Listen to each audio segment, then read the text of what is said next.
Welcome to the DJ Force 10 in Conversation podcast, episode 130. My special guest today is the entirety of the band Kyros. I was originally going to get, I think it was 3 of them on there, but we managed to get all 4 members of there on the show, which is great. But they're a band that are currently looking to release their album in June, called Selexa Dreams, and they've got a single out now called Rumour, and they very much play on the sort of like 80s rock kind of vibe, kind of a lot of what's the word, kind of synthesizers and kind of progressive sounds, but also very catchy kind of pop almost as well, which is it's a great mix of stuff. I'm very much into my kind of like retro synthwave and stuff like that, and this is just kind of combining that with rock music, and it's wonderful. But go check them out. Go listen. They've got some previous releases and stuff, and they are based pretty much around the world, which is, you'll find out during the interview anyway. But yeah, no, this was a great one. I really enjoyed this one, and I hope you guys do too. And I hope you guys are checking out all the bands that I am featuring on my show. If you are, please let me know who you're checking out, who you're digging. If there's anyone out there or anyone you want me to try and get on the show, if they're doing anything during this lockdown season, that would be great as well. I'm putting feelers out to a lot of people right now, getting a lot of responses, which is absolutely fantastic. So hopefully going to keep this going for as long as possible. But also, I've just to let you know, I've got another format that this podcast is available on, where I used to upload Crossing the Streams. I managed to get all the episodes of this podcast uploaded to Mixcloud, so it's there for your streaming pleasure. There's an app for that as well if you want to do that. But if not, you can use the Apple Podcasts app, the Stitcher app, the Google app, the Spotify app, all that kind of stuff to listen to this show, which is magnificent. We're expanding all the time.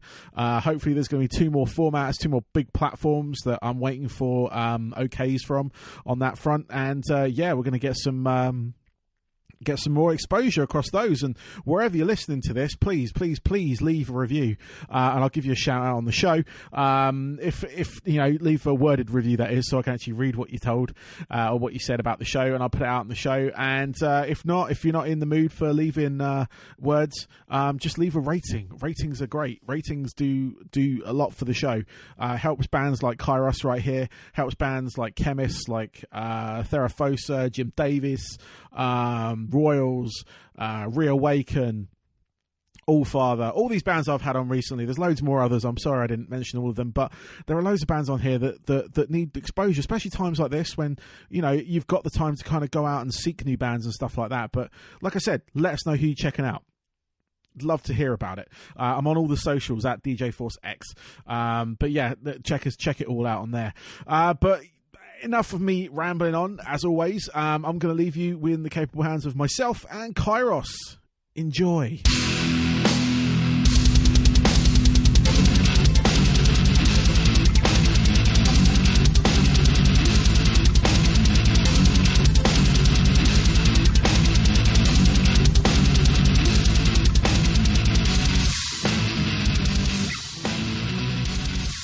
I'd like to welcome the band Kyros to the show today. I have Adam, Joey, Robin, and Peter. Welcome, guys.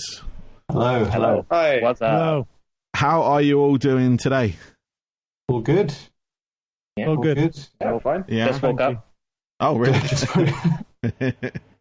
Oh, you're in LA, so yes, you would have. You're 8 hours behind us. Yes. So that's fair enough. That makes absolute sense. I woke up at 9:30. Okay. Cool. So, yeah, we're here to talk about your band today, Kyros. You guys have just released a new single called Rumour. I was wondering if we could have a chat about that, because you've got an album coming out soon.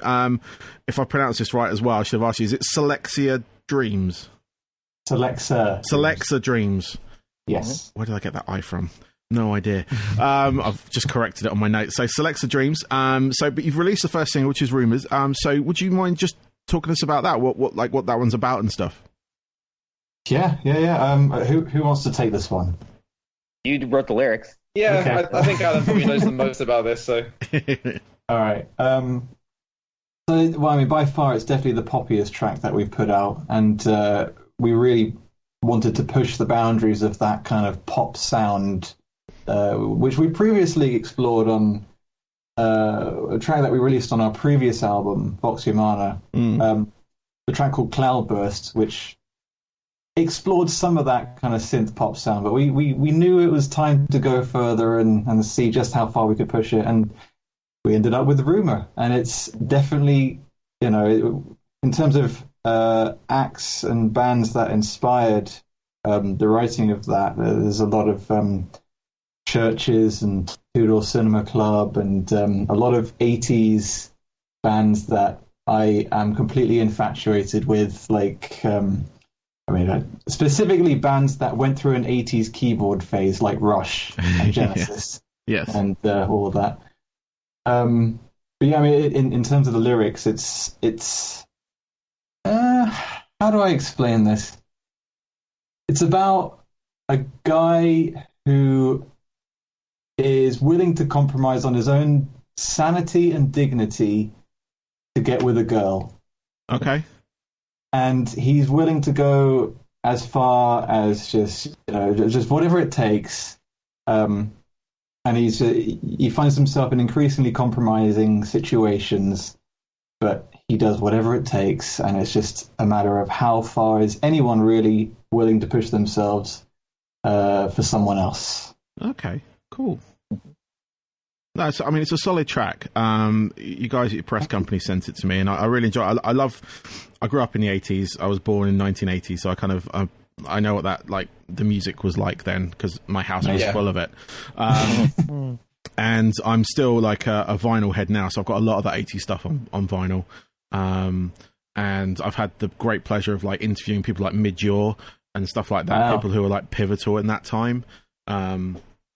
Along with a couple of bands you mentioned already, Genesis and stuff. I had Steve Hackett on the show recently and stuff as well. Oh, amazing. Which is just being able to chat to these people has been amazing. But when I heard your music, I was it takes me right back. It gives me that Tears for Fears. It gives me another one of my favorite bands. Yeah, and just bands like that really that kind of that my house was filled off, because my sister was a teenager during the 80s, so she had Thompson Twins going on. She had The Cure playing. She had all that kind of stuff going.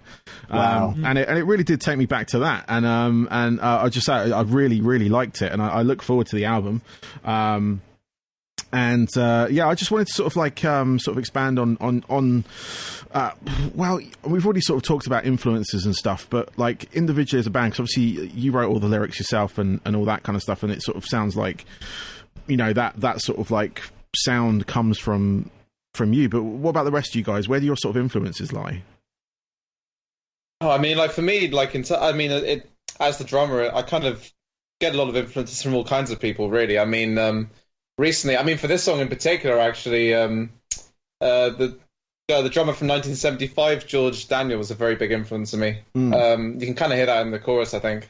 And he kind of comes from a lot of the kind of gospel style drumming and that kind of stuff. So I'm into that and into a lot of jazz as well. Cool. And kind of I kind of like a bit of everything, really. I like just anything I can kind of sink my teeth into musically, really. So, some of my favorite bands don't necessarily have some of my favorite drummers as well.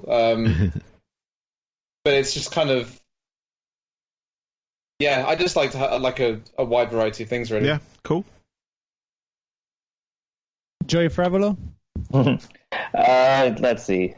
I like a lot of weird music. That's the best way I can describe it. Anything Joey, he's the weirdest, yeah. These days I've been listening to mostly orchestral stuff. Ah. Okay. So that's been fun. Cool. In regards to this song, right? Yeah, or generally. Oh, generally. Yeah.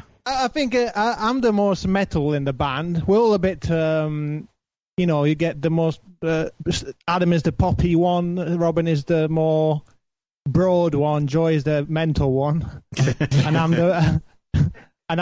the more metal side of stuff. But even funk, I suppose. Yeah. And Les Claypool from the 80s. It's like Mick Karn. Yep. And Tony Levin. And I tried to bring that in this track, more than. In fact, in this album, the bass is way more intense and colourful. Because thanks to the synth pop vibes, you can really go to town on bass. Yeah. If you listen to the 80s music, the bass is all over the place. It doesn't happen anymore. No. It was a pleasure. Awesome. To do that. Cool. On this album. So, how did you guys get together? Because obviously there's a wide range of accents in these voices so far. And for the people that have are listening right now, obviously they've heard the American accent, a European accent, and a couple of English ones. And you are based in different areas of the world at the moment as well. So, how did you guys get together? How did this journey start? Oh boy, the internet. It's The internet, basically. I mean, there's no way we'd be a band without the internet. I mean, it's been essential for us, definitely.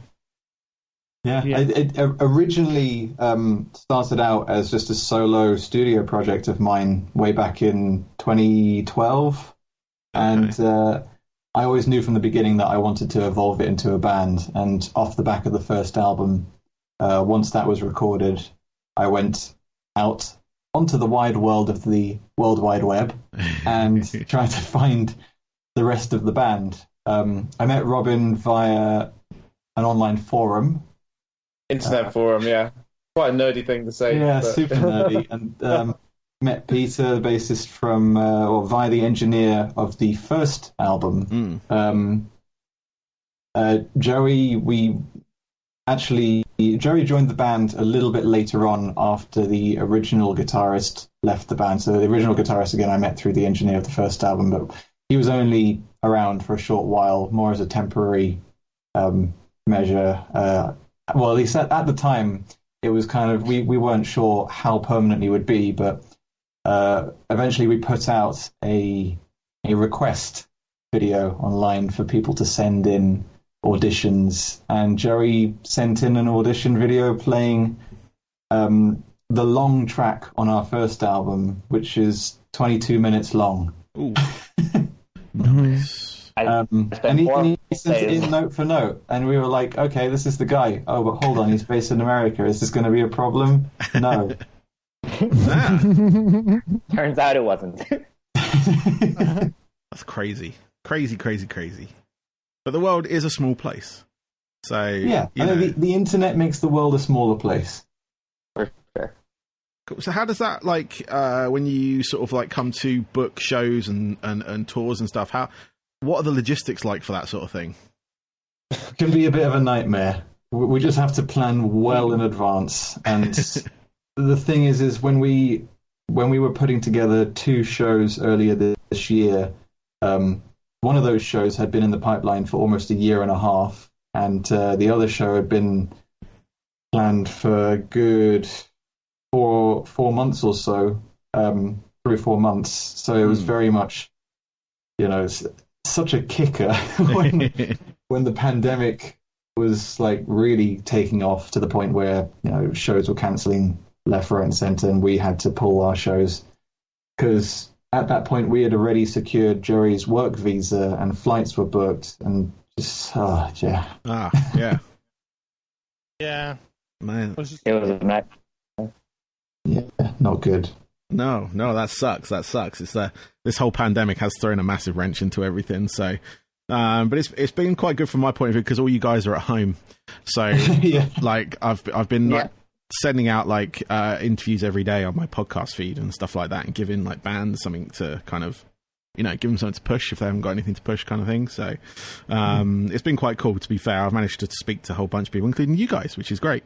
So, and all this music that's coming my way as well. Not that it wasn't before, it's just that now I'm really sort of I can actually be selective on who I'm interviewing, if that makes sense. And the music, if it has always, it depends on the music, and not that you have to pass a certain test with me, but I just have to enjoy the music. It just has to sit, well with me. And the sounds that I've listened to from you guys have been absolutely amazing. I've gone through a few of your sort of older singles and stuff like that, and I really enjoyed the videos as well. That you guys have put out. They're really cool. I love the retro vibe because it's totally my sort of area. Yeah, kind of retro wave, that kind of thing. Yeah, it's because I'm really into the synth wave movement. And very much into like the new sort of like guys doing it. So got things like Sunset Neon. Is actually a guy called Blue Starly. You got Cell Dweller doing his like stuff. It's all, you know, and there's like a whole bunch of like old video game stuff coming through as well. So but this was really cool because it incorporates my like sort of like my love for like rock music and that kind of synthesized sound as well. So it's really cool and I really like it. But let's have a chat about your album, if we may. I was sort of looking up a little bits on it. Obviously with the pandemic hitting, I don't know if it's delaying anything for you guys on the release of it. We're hitting a few spanners in the works. One of the main ones being kind of the whole situation with the CD pressing plants and the whole physical media side of things. We've had a few delays there, so there's a high chance that we may not be able to put out physical versions of the album on release day. Okay. It may just be a digital release for now, but we're taking it as it comes, information wise. We've also had to reconsider some music video ideas. Yeah. Oh, yes.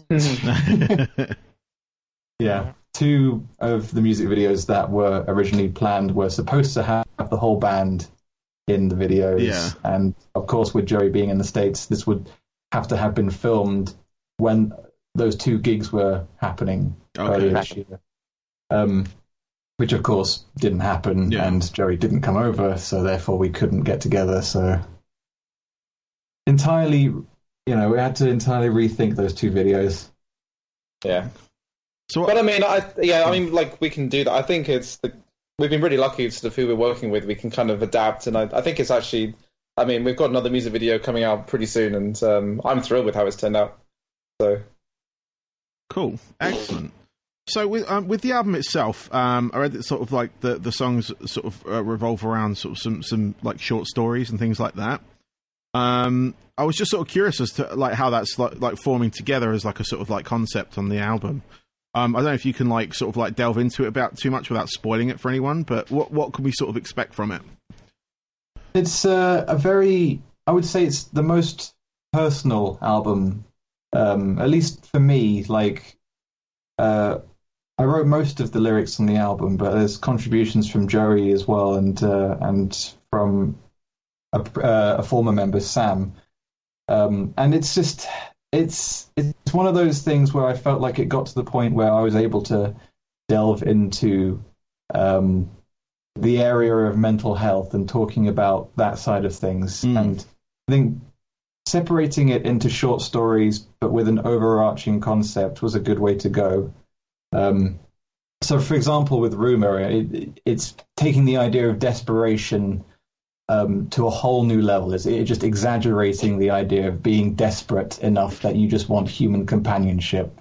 And then there's other songs that take other aspects of mental health and things that have affected me personally, and either blown them up into a thing that makes it very exaggerated, like Rumour, or is just being told as is. And so that for me it was interesting to have reached a point where I felt like it was comfortable enough for me to talk about these things. No, I mean that's really cool. I mean there's a lot of bands right now that are really like talking about their mental health and putting that across in their music, whereas before it could kind of go, I mean, it would be in their music. You can listen to it now. You go back, you listen to a few sort of, unfortunately, like, musicians that have passed, and you go back and you listen to their music, and the messages were all there.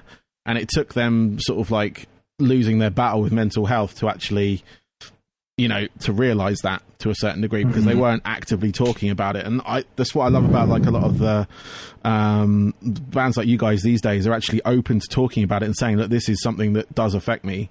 I had a group a band yesterday on my show that the song was about anxiety, for instance, just one like sort of aspect of mental health. But then they called the song Panic, and it was just it really did sum it up. Like you listen to the actual lyrics of it, and you're like, oh shit, yes. I mean, I've had moments of panic, as we all have, moments of anxiety and things like that. And no, I really applaud all the bands now that are coming out and actually sort of like saying, yeah, this is what it's actually about. It's not like, oh yeah, it's just like, you know, we came up with this in 5 minutes, or, you know, I was out drinking or something like that. And you know, it's not that. It's actually something real. It's something that is affecting people, and you guys are actually like talking about it as well, which is amazing. I love that it's reached a point now where generally in society it's being talked about more, and it's being accepted as less of a taboo subject. I mean, there's still aspects of it being a taboo, and I think that's a real shame, but it seems like we're moving away from that, and people are beginning to openly talk about it, and funding is also being put into it, and you know, health systems across the world, and people are taking it seriously, and I think that's fantastic, because it's like, you know, rather ironically, a major part of the album's theme of mental health was actually off of the back of the effect that the previous album had on me, and how the entire cycle and process of that came together. Because that album was very much me working myself into the ground. It really felt like I was pushing myself too hard, and that just spiraled out of control and got to the point where, you know, I things got really bad quite seriously, and so I learned a lot from that experience. The fact that you can burn yourself out, it's a very real issue, and everyone can do it. Anyone can burn themselves out if you push yourselves too hard, both physically and mentally. So that learning experience really inspired me, not just to change the way I work, but very much in how I wrote the lyrics for this album. Cool. Awesome. So when can we expect the album? What is the current proposed release date? The current release date is June 19th. Cool. So a nice summer release, that one-ish. Yes. Cool. So it's fast approaching. It is. So obviously you had planned, like you were saying, physical product for it. Were you planning on releasing it on vinyl by chance? We can't say yet, because even with CDs, it's, you know, it's up in the air. Vinyl, it's a fingers crossed situation. Okay. Yeah, we had to wait till the right offer came along for the last album. Yeah. Okay. So with this, at least, because the previous album was self-released, at least now we're working with the label, and it's not a matter of like, oh, can we find someone who will invest in putting together a vinyl release? Now it's just more a matter of actual logistics and pressing plants actually being open, and materials being able to be sourced to make vinyl, etc., etc. So we'll see how things go. Cool. So because it's the kind of thing I'd pick up on vinyl, just to have that kind of additional retro feel. That's all. It's the only reason I asked. For me, it's the extreme form of physical media, like the opposite of just a download or, you know, a file or streaming. And it's just a nice thing to have. Yeah. I mean, the sound is literally etched into the material, so it's like, and I think that's great. That's cool. Yeah, and the artwork is on a massive scale as well. So I mean, I could totally nerd out on that right now. So. And it bugged me that Record Store Day got cancelled as well, because I love that day. I go out and buy records anyway, but I love that day just for the, like, seeing my local record store completely blocked out and everything, and just picking up stuff. No, it just gives you a real sense of community, and that this is a thing that, you know, people are, you know, taking seriously and feel fascinated. Well, not fascinated, but feel passionate about. Yeah. That's the. Sorry, just a slight tangent. That's the Rock Box, right, Camberley? Yeah, it is. Yeah. Yeah, because I used to go there a lot as a kid. So. Oh, okay, cool. Yeah, they've actually just bought my first album there. Say again. I think I bought my first album there. Oh, really? Yeah, I've got many memories of buying various albums at that place. It's one of my favourite record stores. They've actually just recently moved slightly. They've moved into the shopping centre now. Which is really cool because it's given them a lot more space and stuff. Oh, that's great. Yeah, that's good. But there's also a shop in Farnham called 101 Records or Collector Records. Okay. And I run their website and stuff, so I usually go there and get stuff as well. I went over quite recently. I say recently, during lockdown. But I got sent the new Enter Shikari album, and I ordered the Korn's last album on vinyl because he had it on like a sale thing. So, but yeah, no, I'm trying to support them while they're in the lockdown as well. So it's kind of, but the rock box is nice. Nice. And you've got one in Wokingham now as well, haven't you? That's right. Yeah, Beyond the Download, I think it's called. Yeah, that's it. They've been doing really well. It's great. I mean, like, it's the last thing, somewhere like Wokingham, it's kind of the last thing you'd expect to see pop up there. But I mean, I was thrilled when it did. Yeah, really nice surprise. Yeah, no, I've not been to that shop yet. I keep meaning to, because I work in Reading, so I occasionally go through Wokingham on the way too. So, but I keep meaning to go there because I keep getting adverts pop up on my feed. Because obviously I'm always looking for records, and I keep seeing this one. Oh, Wokingham, it's not that far away. And then every time I've gone to go over there, something's come up. So yeah. It's crazy. I highly recommend it. Cool. Well, once everything's done and dusted, I will be heading over that way. Who knows when? Exactly. Yeah, Exactly. I don't even know when I'm going back to work, so I'm like, man, what a weird time to be alive. It's totally weird. It kind of had a novelty effect to start with. Of like, oh crap, we're off work. I'm getting paid for being off work and everything, and all we've got to do is attend like WebEx meetings and stuff, and because there's not much I can do. I work in a sort of like retail outlet, so it's not like I can go off and do what I normally do with the company that I work with. It's impossible. But but fortunately they're still paying us, so I'm not complaining, and having to attend WebEx meetings is no problem. But it's just so weird right now.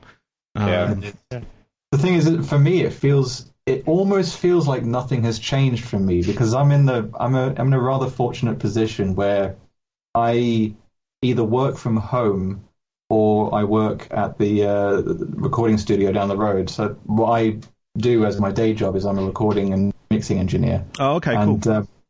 So there's no one there at the moment. There's no one in the building at the recording studio. So, and it's just around the corner, so I can still make my way over. It's a fortunate position to be in. So, nothing has actually technically changed. Yeah, it suits some people, but yeah. I mean, I'm quite happy. Well, happy is a bad word to use in these times, but it is suiting me at the moment because I can catch up with music, because work gets in the way, and sometimes, I'm happy that I have time to sit down and learn how to play more bass lines and make small songs. That's awesome. Yeah, I'll be getting a lot of practice done, though, dude. That's the one positive for me. Yeah. Exactly. Yeah, I've been trying to keep busy. Just like I did a 3-hour DJ set last night, live streamed it on Twitch, which was an experience. I did. I also I'm into my sort of like tabletop gaming and stuff. So I've been painting all my miniatures. Oh, nice. So nice. But I've almost run out of them now. So I'm like scared to finish off the last ones because I've had this whole box of like to do for ages. Like I'll never get to it because I'm always tired from work. But now I've gone through them all and I'm like, oh, I've got this last 10 to go, and then that's it. What am I going to do? And I can't even play the fucking game because there's no one around. So, and my kids are just sort of just out of that age range at the moment. So, but we did go Dungeons and Dragons the other day, and they enjoyed that. So we're gonna continue along that one. Nice. It's my own version of homeschooling. So take them into the unknown. So, but yeah, cool. I've got a couple of questions left for you guys, if that's all right. These are sort of my these are my show's generic questions, if you will, and it goes out to each of you get to answer these ones as well. So we get you all involved. Not that you haven't been so far, but it just sort of gives you time. It gives you a bit of like whoever goes first, the person that goes last gets more time to think about it. So it's good because it's always a tricky question, this first one. But what I want to know from each of you is your 3 top albums that really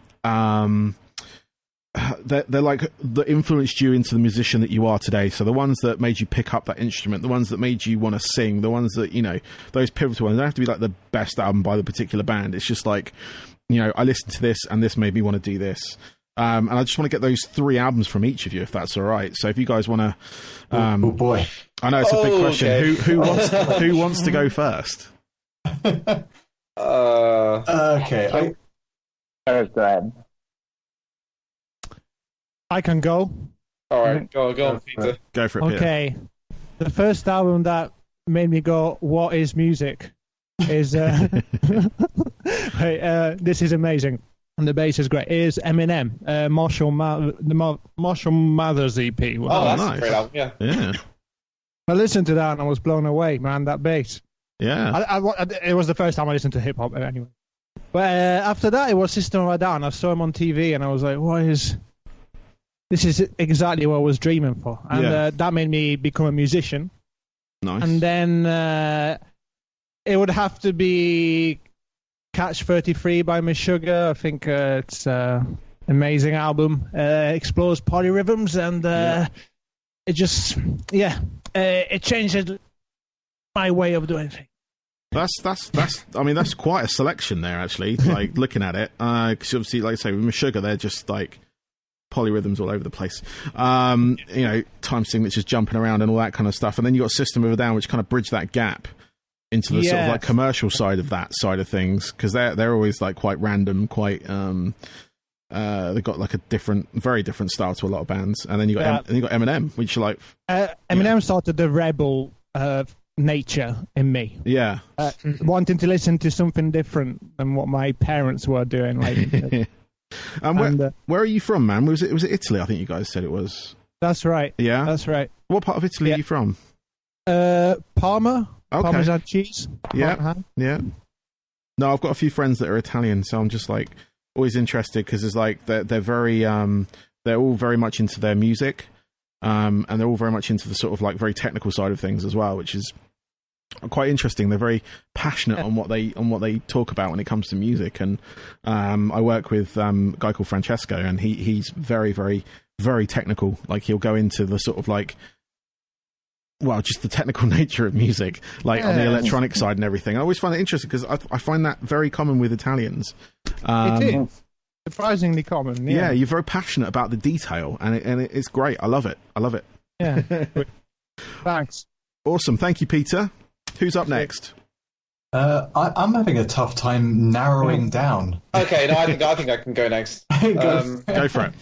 Yeah, so for me, in terms of actual play, because I had to kind of separate things out a little bit, because I mean, like, one of my favorite albums of all time definitely is, for example, like Porcupine Tree, The Sky Moves Sideways. That's an album I really love. Yeah. But there's actually not much drums in that album.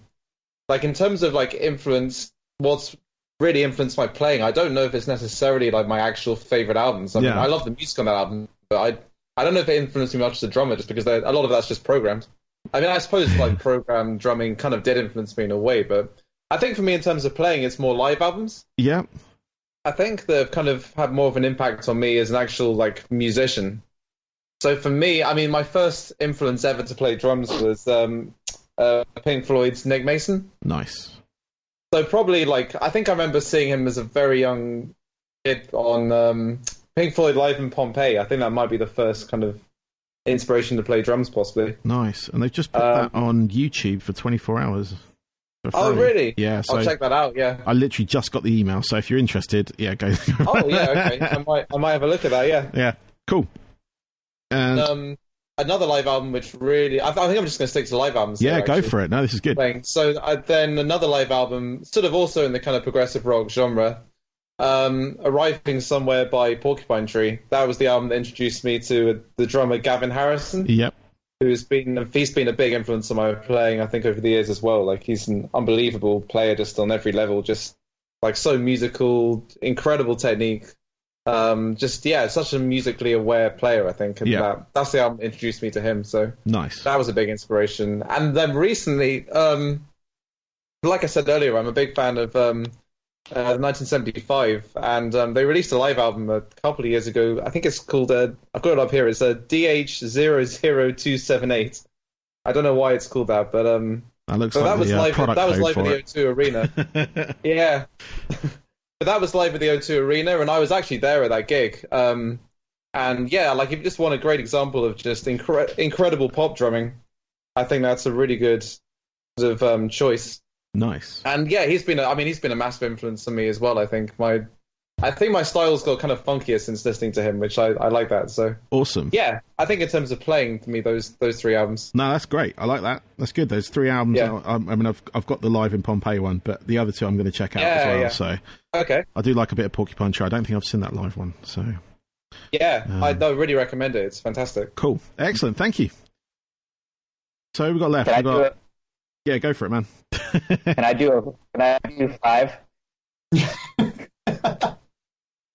I'll do only 3 if I have to do 3, but Try and whittle it down to 3. I might let you cheat, but go on. all right. So let's see, which ones do I skip then? All right, I'll skip those 2. Okay, so my favorite, or the album that got me into playing guitar in the first place was Sonic Firestorm by Dragon Force, Cool.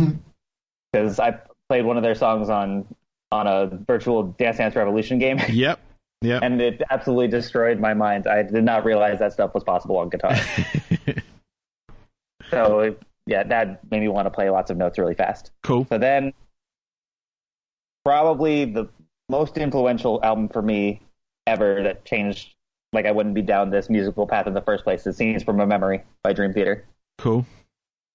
Just because the combination of storytelling and music and how it all melts together was very, very, very happy for Yeah. me. And then my favorite album of all time, kind of down a similar trajectory, but also incorporates my love for really dense arrangements and incorporating all sorts of genres and orchestral elements and stuff, is Act 4 by The Deer Hunter. Act 4, Rebirth and Reprise. It's probably my favorite album of all time. Cool. That is quite diverse. Like on that front, I mean, you got like a full on sort of like metal and symphonic metal kind of influence on those, which is absolutely great. I mean, like coming through on your music, you wouldn't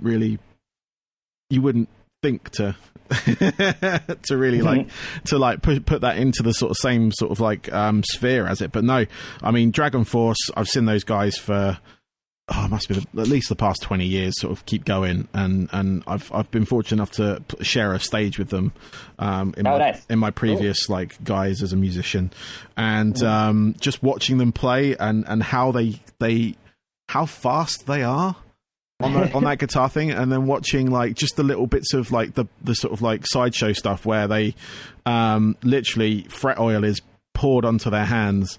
So they can, because obviously, you know, when you play, you sweat and it gets sticky. And they've literally had like the oil on their like fingers just so they can keep going. And just like the little tips like that I picked up over the years, like if everything's getting a bit sticky, a bit of fret oil, and you're fine. But no, Dream Theater again, like I love that band as well. They're just like, I love like progressive like music in general, and Dream Theater really do fall into that kind of like into the metal sphere of that. And yeah. No, that's amazing. That's cool. Cool. Thank you very much, Adam. So yeah, finally, we have got Joey. Adam didn't go. That was Joey. That was Joey. Sorry, I mean, I've got names mixed up. Cool. There you go. Sorry. Yeah. Now it's me. Now it's you. Time to think about this. And okay, right. So I actually very, very nearly chose Dream Theater's Scenes from Memory, because that album had an incredibly profound effect on my life. I think much in the same way that it did on Joey, but I think Octavarium takes the edge slightly, because that was the first Dream Theater album I ever heard, and it just completely changed my life. Like the title track alone, I still think, as a song, if you want to call it that, as an individual piece of work, I still think is the best thing that Dream Theater has ever done. Yeah. It's just incredible, and even still to this day, bearing in mind I first heard that when I was 13, still to this day, it just sends me into just a frenzy of, oh my god, this is absolutely incredible. How do you do this? How do you write like this? I want to be able to write like this. Nice. Yeah, and I know the rest of the album, you either love it or you hate it. I still love it. The kind of taking influences and wearing them on your sleeve aspect of that album, I think, again, really shaped the way I write and how I came out as a musician. Just being able to just say, you know what, these are my influences, and it's fine to take those influences and digest them and, you know, spurt them out in your own writing. That's totally fine. There's nothing wrong with that. So yeah, that is amazing album. Next, I would choose. I'd probably choose Dark Matter by IQ.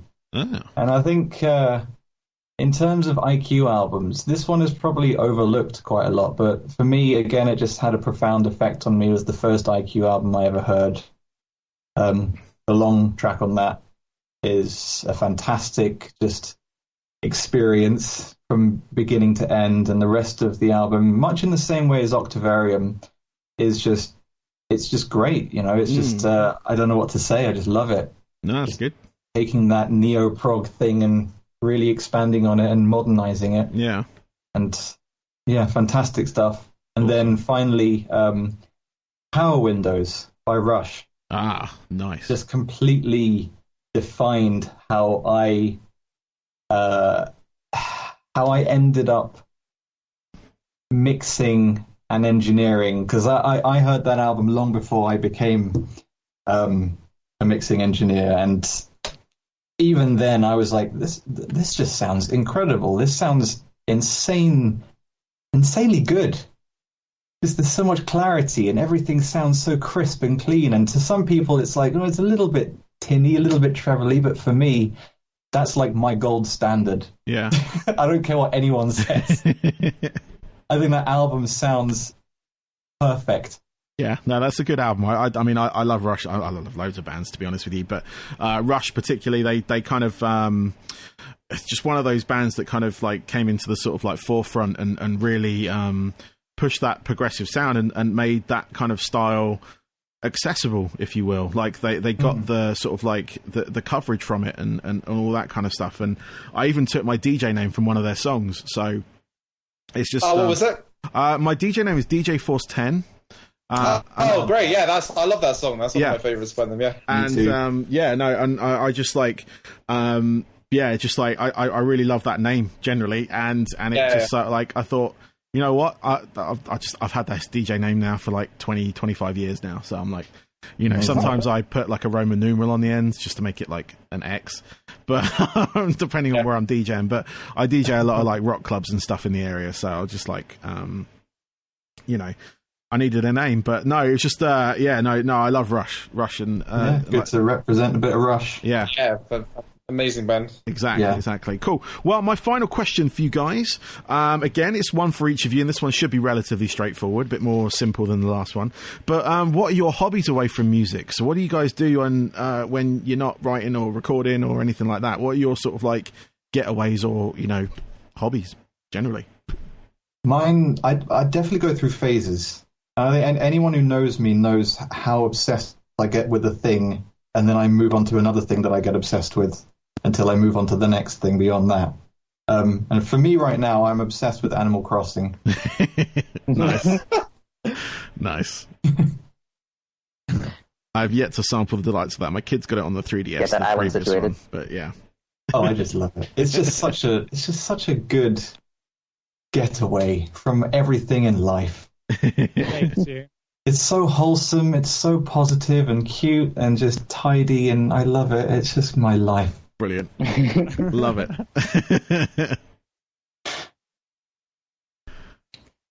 Who's going to go next? I play competitive Smash Bros. A lot. Yeah? So that's fun. I also like animation is fun. Cool. That's a side thing. Cool. I've got one of my work colleagues, actually. He's one of the, or he was, I don't know if he still is, he's one of the top players of Smash Bros. In Europe. Oh, what's his name? His name is Jamie. Do you know his tag, like his name? No. I've got his Twitch name, I think. I would also be interested in this, because beyond Animal Crossing, I'm also very into Smash. Give me a second. I will find it for you. I'm literally just going through my Twitch channel now, because I've only got like 4 subscribers, so it shouldn't be too difficult. And we got more DJs playing in there as well. I don't know if that came through to you just then, but no, and then go to channel. The problem, it's got autoplay on this damn thing. It's Poppin Jams. That's POPPINJAM. That's his Twitch name, but he also does like he's actually playing Smash Bros on it, to be honest with you. Not right now, he's offline, but he's got videos on there. I think. But yeah, he was one of the top players apparently in Europe. A few, must have been a few years ago. But check him out. Nice. I'll let him know you're having a look. Cool. So you're saying that an animation, yeah? Mm-hmm. Yeah, I like hand-drawn animation. Okay, cool. I'm still very bad at it, but I like practicing it. It's all right. Usually the best ones are the ones you come up with and you're not very good at it. So cool. Practice. Awesome. Yes, practice. Cool. So any of you other guys? I don't know. I mean, like, for me, I don't know if I really do have much of a specific hobby, kind of like outside music. It kind of, I don't know. I don't know if that's because music's like such an all-consuming thing for me, or I don't know. I just don't really. There's nothing really specific that I can point to. I mean, I'm definitely interested in movies quite a lot these days. I think that's something that's kind of grown a lot more with me. And I think Joey's kind of been a bit of an influence on me there. Yeah. I think, and there's a lot of great films Joey's introduced me to, I think, which is kind of, it's given me a lot more of an interest in kind of, like how things are made with movies and kind of cinematic techniques, all that kind of stuff. So I'm pretty interested in that now. Cool. So what are your current sort of like favourites on that front? But, I mean, I got to say, like, so this is another thing Joey introduced me to, this incredible director and writer called Charlie Kaufman. Yeah. Who's just written some of the greatest movies I've ever seen, I think. Like one of them is called, if I pronounce it correctly, Synecdoche, New York. Did I pronounce it? I did pronounce it right. Okay. Mm-hmm. And Eternal Sunshine of the Spotless Mind. Insane. Yeah, I love that film. That's my favorite movie of all time.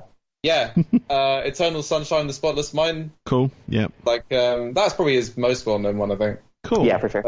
They're pretty. I like them because they have a sense of ambiguity to them, which I think is. I tend to be more attracted to films which are like that. I think in general. No, that's cool. Yeah. I used to work in a video store when people used to video cassette tapes, like rent them. Just dating myself here.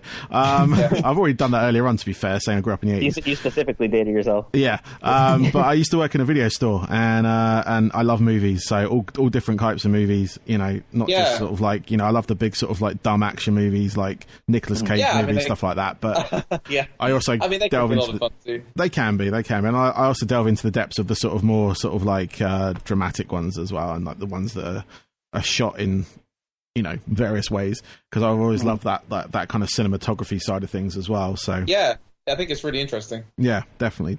I mean, I feel like I'm still quite new to sort of understanding a lot of that stuff, but it's definitely been an interest for me lately. So, and certainly a lot of time to watch movies right now. I was going to say, you've got a lot of movies at your fingertips now compared to back when I was like then. Like you'd rent the film, it would cost you like a couple of quid, and you'd have it for a night, or you go out and you buy it like 6 months after it came out for rental when they actually had a window.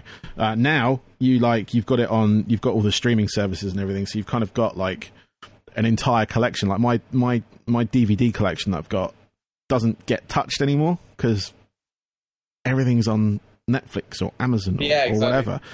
It's only a few sort of like random films that I'm like, I really want to watch that, so I have to like go and dig out the video or the DVD. So it's actually how much. Sorry, I was just going to say it's amazing how much changes in 10 years, because it was literally 10 years ago that I would be going to a Blockbuster to rent a DVD. Yeah. And here we are now with, Netflix and online streaming. Yeah.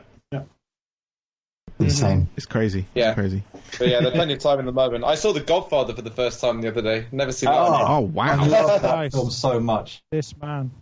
Yeah. Man, we never got to do our trilogy. We will. I will say Adam still needs to watch Star Wars, though. You should do only the original. You should do an online watch along with your fans.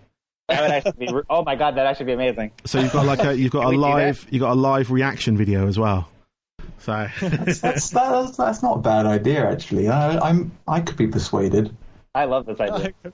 Yeah, maybe that's the next thing. Yeah, no, do it. You can take that idea. We'll see. Cool. Who was left? I'll be brief. I feel a bit like Robin.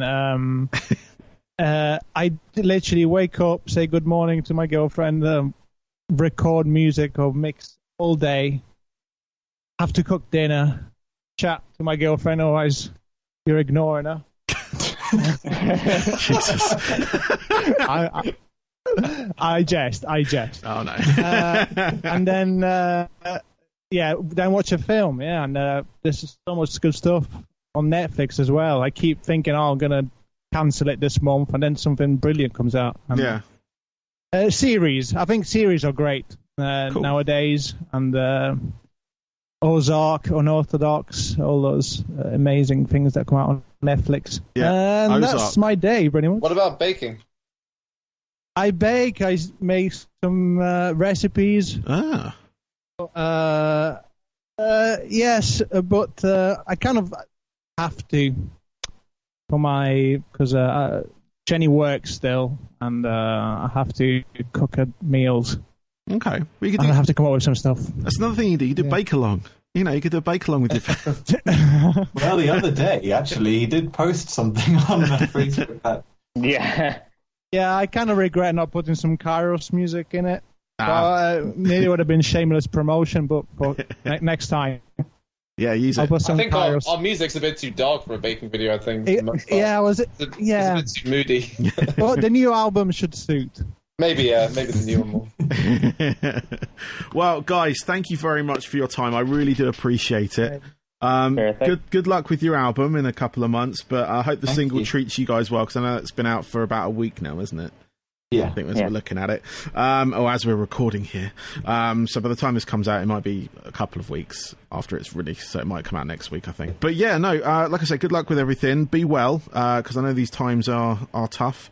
But I hope you guys stay healthy and whatnot. And I hope to see you guys once this whole thing blows over, because Oh, you know, Yeah. I am looking out for trying to go out to as many live shows as possible. thank you very much for having us. So, I miss live shows. yes, me too. That would be nice. Yeah. Cool. Well, guys, thank you very much. And have a good rest of your evening. Cool. Thank you very much. Thank you. You too. Thank you, man. Bye bye. Thank you. Right, Bye. see ya. Bye-bye. Bye.